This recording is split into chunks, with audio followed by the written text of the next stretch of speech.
Hello everyone. सर्वात पहिल्यांदा सगळ्यांना मनापासून श्री स्वामी समर्थ आणि आजच्या नवीन व्हिडिओमध्ये सगळ्यांचं स्वागत. उद्या आहे जया एकादशी आणि तुम्ही जर या 5 उपायांचे पालन केले तर हे केल्याने घरात सुख समृद्धी येते. व्यक्तीला सर्व प्रकारच्या त्रासांपासून मुक्तता मिळते. म्हणूनच आपल्या हिंदू धर्मामध्ये कृष्ण पक्षात येणाऱ्या आणि शुक्ल पक्षात येणाऱ्या अशा दोन्ही एकादशींना अतिशय महत्त्व आहे. वेगवेगळे याचे अर्थ आहेत, वेगवेगळ्या यामागं कथा आहेत की ज्या सांगतात एकादशीचं महत्त्व. म्हणूनच एकादशीच्या दिवशी जर आपण विष्णू आणि माता लक्ष्मीसाठी हे जर आर्थिक अडचणीतून आपल्याला सोडवण्यासाठी जर उपाय केले ना, तर आपली ह्यातून सुटका ही निश्चितच होते.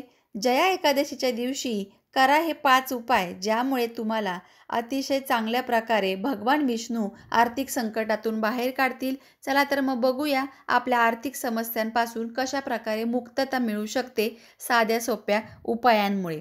कारण या दिवशी जर तुम्ही उपवास केला ना, तर उपवास केल्यामुळे आणि विष्णूंची पूजा केल्यामुळे विशेष फळ प्राप्त होते. पण तुम्ही जर उपवास करू शकत नसाल तर काही विशेष उपाय केल्यानेही सर्व समस्यांपासून तुम्हाला मुक्तता मिळू शकते. म्हणूनच जया एकादशीला आपल्या आयुष्यामध्ये विजयच विजय, जय मिळवण्यासाठी काही सुखसमृद्धी प्राप्तीसाठी उपाय सांगितलेले आहेत. तशी तर तिथी जी आहे 7 तारखेला रात्री 9:30ला चालू होत आहे. पण उदय तिथीनुसार 8 तारखेला आपल्याला एकादशीचं व्रत उपवास करायचा आहे. विधिवत भगवान श्रीकृष्णांना आणि बाळकृष्णाची मूर्ती असेल किंवा विठ्ठल रुक्मिणींची तुमच्याकडे मूर्ती असेल तर हळदीचं पाणी करायचं आहे. त्या हळदीच्या पाण्याने स्नान घालायचं आहे. चंदनाचा गंध लावायचा आहे. त्यानंतर चंदनाचं जे आहे गंध लावल्यानंतर त्यावर हळद अशी कोरून लावायची आहे मूर्तीवर. खूप छान वाटतं, मन प्रसन्न वाटतं. आणि एक काळा जो आहे टिक्का तो लावायचा आहे, ज्याला बुक्का म्हणतात, त्याचा तुम्ही लावू शकता. त्यानंतर तुळशीचे जे पत्र आहे 108 पानं तुळशीची आदल्या दिवशीच तुम्ही काढायची आहेत. त्या दिवशी एकादशीला पाणी देखील तुम्ही घालायचं नाही आहे. तुळशी मातेचा निर्जल उपवास असतो. हे मी तुम्हाला दर एकादशीला लक्षात करून देत असते. चुकूनही ही चूक करू नका.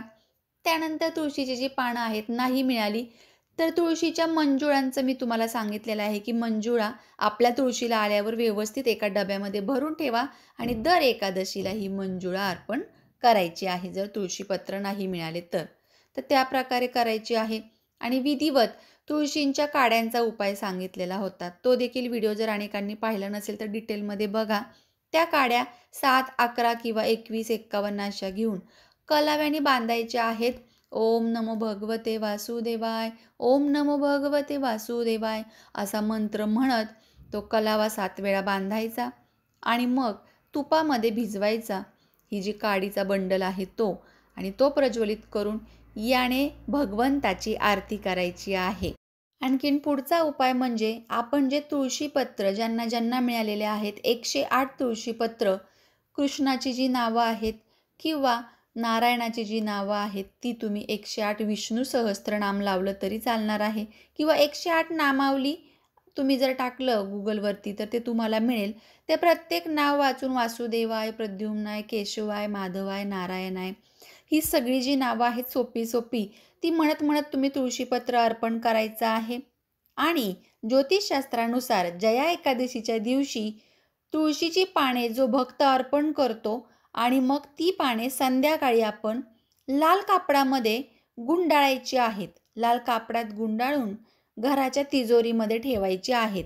ही लाल कापडामध्ये गुंडाळून पुन्हा एकदा भगवान विष्णूंचा मंत्र जाप करायचा आहे. साधा मंत्र म्हणू शकता, ओम विष्णवे नमः किंवा ओम नमो भगवते वासुदेवाय. हातातच ठेवायची आहे ही पोटली आणि मंत्र म्हणायचं. चंदनाचं अत्तर लावायचं या पोटलीला आणि मग ही आपल्याला आपल्या लॉकरमध्ये तिजोरीत ठेवायची आहे. तसंच या दरम्यान पूजा जेव्हा आपण करतो तीच पाने देवी लक्ष्मी आणि भगवान विष्णूंना अर्पण केली जातात. यामुळे तुमच्या घरात आर्थिक फायदा देखील होतो. याशिवाय अनेकांच्या समस्या आहेत. अनेक जणांना हा त्रास आहे की विवाह लवकर जमत नाही आहे, विवाहात अडचणी येतात आहे, आणखीन विलंबच होत आहेत. तर यासाठी काय करायचं, जया एकादशीच्या दिवशी लाल कापडामध्ये विवाहाच्या वस्तू ठेवायच्या. म्हणजे काय तर हळकुंड, सुपारी, देवी लक्ष्मीला आकर्षित करणाऱ्या वस्तू, विलायचीची जोडी, लवंग, गुलाबाचं फूल, हळदी-कुंकू एका पुडीमध्ये बांधून, याशिवाय मुंडावळ्या, बाशिंग जे आहे छोटं-छोटं ते आपण वापरतो, ते सर्व ठेवायचं आहे. शृंगाराचं साहित्यामध्ये टिकल्याचं पॉकेट, सौभाग्याचं जे आहे अलंकार, बांगडी, अंगठी या गोष्टी तुम्ही ठेवायच्या. आणि ह्या ज्या गोष्टी ठेवल्यानंतर विठ्ठल रुक्मिणीच्या मंदिरात किंवा विष्णू आणि लक्ष्मीची मंदिर जर जवळपास असेल, विष्णू नारायणाचं आणि लक्ष्मी मातेचं, तर तिथे जायचं आहे. नसेल तर राधाकृष्णाचं, श्रीकृष्णाचं मंदिर तिथे तुम्ही जायचं आहे आणि हे सौभाग्य अलंकार तिथे अर्पण करायचं आहे. खास करून विठ्ठल आणि रुक्मिणीचं मंदिर हे सगळीकडे असतं आणि प्रत्येकाला ते जवळच्या जवळ मिळेल मंदिर आणि त्या मंदिराला विशेष करून मान आहे. तिथे जाऊन हे सौभाग्य अलंकार माता लक्ष्मीला म्हणजेच रखुमाईला हे अर्पण करायचे आहेत आणि माझ्या विवाहामध्ये येणाऱ्या अडचणी, समस्या समूळ दूर करा आणि माझ्या कुटुंबात, माझ्या वैवाहिक जीवनात चांगलं प्रेम नांदू दे, यासाठी प्रार्थना करायची आहे. आणि याशिवाय जाताना पिवळी फुले आणि पिवळ्या मिठाईचा नैवेद्य तुम्ही घेऊन जायचं आहे. कारण काय होतं, जेव्हा आपल्या कुंडलीतील गुरुग्रह मजबूत असतो, त्याची स्थिती मजबूत होते ना, त्या दिवशी बघा आपलं लग्न जे आहे, त्या लग्नामध्ये येणारे विघ्न संपूर्ण भगवान विष्णू नष्ट करतात आणि मार्ग मोकळे करतात. म्हणून या दिवशी पिवळ्या रंगाचे पदार्थ तुम्ही स्वतः खायचे नाहीयेत, देवाला अर्पण करायचे आहे. विशेषतः जे विष्णू पूजा किंवा उपवास करत आहेत त्यांनी हे लक्षात ठेवायचं आहे, खास करून सगळ्यांसाठी. आणि विवाह इच्छुकांनी जे आहे भगवान विष्णूंना हे अर्पण करायचे आहे. फळे, मिठाई, वस्त्र तुम्ही ब्राह्मणाला दान करू शकता पिवळ्या रंगाचं 1.25 मीटर घेऊन. आणि लक्ष्मी मातेला गजरा अर्पण करायचा आहे. हा गजरा अर्पण केल्यानंतर, सौभाग्य अलंकार अर्पण केल्यानंतर तिथून आपण माघारी यायचं आहे आपली प्रार्थना अर्पण करून.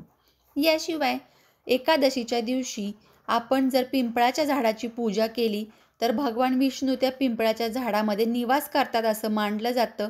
म्हणून जया एकादशीच्या दिवशी पिंपळाच्या झाडाला साखर मिश्रित पाणी अर्पण करायचं आणि तुपाचा दिवा लावायचा आहे. देशी तुपाचे दिवे लावले जातात. यामुळे लक्ष्मी आकर्षित होते, भगवान विष्णू प्रसन्न होतात, आर्थिक समस्यांचा समूळ नाश होतो. पण हे उपाय नियमित केले पाहिजे. तुम्ही 11 किंवा 21 एकादशी दररोज जी एकादशी येईल दर महिन्यामध्ये 2दा तिथे पिंपळाच्या झाडाला दिवा जरूर लावायचा आहे आणि हे छोटंसं थोडंसं पाणी, साखर मिश्रित जल अर्पण करायचं आहे. या सगळ्या गोष्टींमुळे भगवान विष्णू तर प्रसन्न होतात आणि प्रत्येक गोष्टीमध्ये जय आणि जय प्राप्त करण्यासाठी आशीर्वाद देतात. जया एकादशीच्या दिवशी दिवसभर ओम नमो भगवते वासुदेवाय किंवा विष्णू सहस्त्रनामाचा जाप करावा किंवा मोबाईलवरती ऐकावं आणि संध्याकाळी पूजा ही विधिवत घरच्या घरी करावी. पण विवाह इच्छुकांनी मंदिरातच जायचं आहे. ह्या सगळ्या विधी ज्या सांगितलेल्या आहेत त्या मंदिरातच करायच्या आहेत. चला तर मग पुन्हा भेटूया अशाच नवीन माहितीसोबत. पण व्हिडिओ आवडलाय तर लाईक जरूर करा, जास्तीत जास्त शेअर करा, जेणेकरून अनेक ज्यांच्या विवाहात अडथळे येतात त्यांच्यापर्यंत हा व्हिडिओ पोहोचण्यासाठी मदत होईल. जेव्हा तुम्ही व्हिडिओ पूर्ण बघता आणि शेअर करता तेव्हा आणखीन लोकांपर्यंत पोहोचल्याचं पुण्य काही अंशी तुम्हाला देखील प्राप्त होतं. आणि झालेल्या या सर्व आपल्या सेवा किंवा जे उपाय सांगितले स्वामींचरणी अर्पण करूया आणि पुन्हा भेटूया नवीन माहितीसोबत आणि नवीन व्हिडिओसोबत. तोपर्यंत सर्वांना श्री स्वामी समर्थ.